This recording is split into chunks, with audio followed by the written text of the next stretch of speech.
আজ বাটা মাছ দিয়ে বানিয়ে ফেলবো সর্ষে পোস্ত দিয়ে বাটা মাছের ঝাল।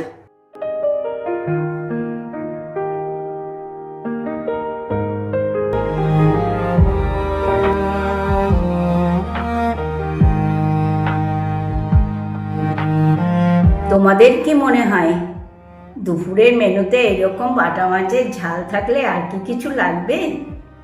বন্ধুরা, তোমরা সবাই ভালো আছো তো? আজ আবার একটা পুরনো রান্না নিয়ে হাজির। খুব কম সময়ে হয়ে যায় আর খেতেও খুব ভালো হয়। নিয়েছি 4টে বড় সাইজের বাটা মাছ। এর মধ্যে দিয়ে নিচ্ছি একটুখানি হলুদ গুঁড়ো, অল্প করে একটু নুন। এবার এটাকে আমি খুব ভালো করে মাখিয়ে 10 মিনিট মতো রেখে দেবো। 10 মিনিট মতো আমি রেখে দিচ্ছি। 10 মিনিট বাদে আমি হেসেলে যাচ্ছি। ওদিকে মাছটা ম্যারিনেট করা আছে। এই সময় আমি একটা মশলা করে নেব। 3টে কাঁচা লঙ্কা, তার মধ্যে নেব একটুখানি নুন। এবার এটাকে আমি একসাথে ভালো করে বেটে নেব।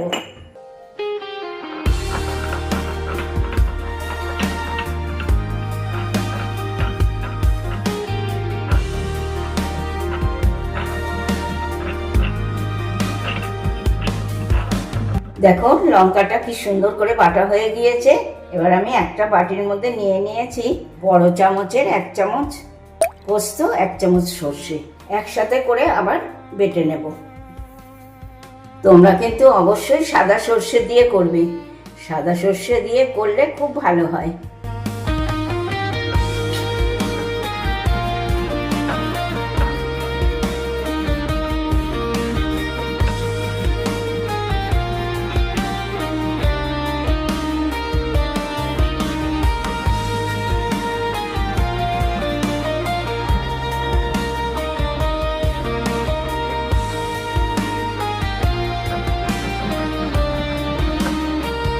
এই দেখো, শিলে আমার মশলাটা পুরো বাটা তৈরি।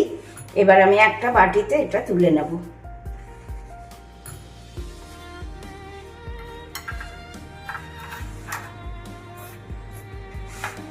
শিলে যে মশলাটা করলাম সেটা আমি একটা বাটিতে তুলে নিয়েছি। সঙ্গে আমি শিল ধোয়া জলটাও তুলে নিয়েছি। আর এরই মধ্যে আমি নিয়ে নিচ্ছি অল্প করে একটু হলুদ গুঁড়ো, দিয়ে নেব অল্প করে একটু নুন।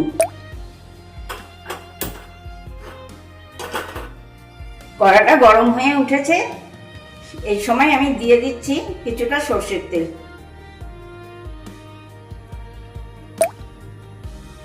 তেলটাও গরম হয়ে গিয়েছে। এবার আমি আগে থেকে ম্যারিনেট করা মাছগুলো একটা একটা করে দিয়ে ভেজে নেব।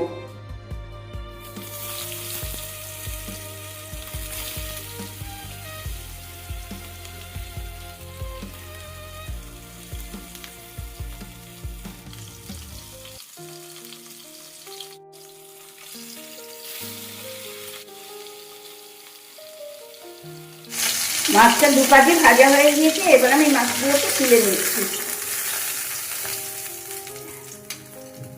সমস্ত মাছই ভাজা হয়ে গিয়েছে। আমি সেই তেলের মধ্যে দিয়ে দিচ্ছি একটু কালো জিরে ফোড়ন, সঙ্গে দিয়ে নিচ্ছি জিরে বাটা মশলা।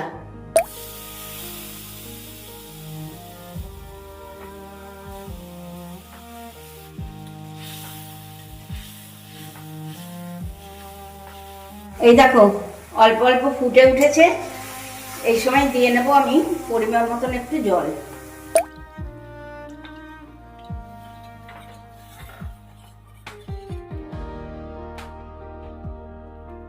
এবার আমি এক এক করে মাছগুলো এই ঝোলের মধ্যে ছেড়ে দেব।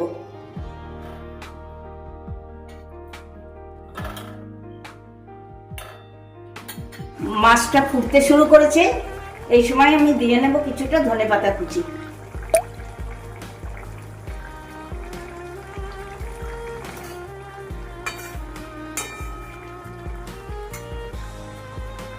এই দেখো মাছটা হয়ে এসছে।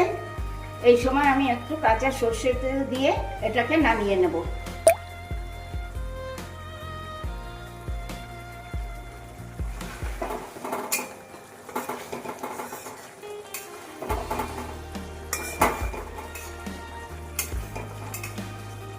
এই দেখো, জল দেওয়ার পর মাত্র আর 2 মিনিট সময় লাগলো। এটা হয়ে গেছে। আমি গ্যাসের ফ্লেমটাও অফ করে দিয়েছি। এবার আমি এটাকে একটা পাত্রে ঢেলে নেব।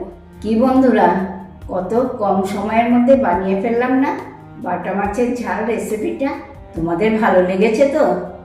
যদি ভালো লেগে থাকে তাহলে ফেসবুক, ইউটিউবে একটা লাইক, একটু কমেন্ট করে আমাকে জানিও প্লিজ।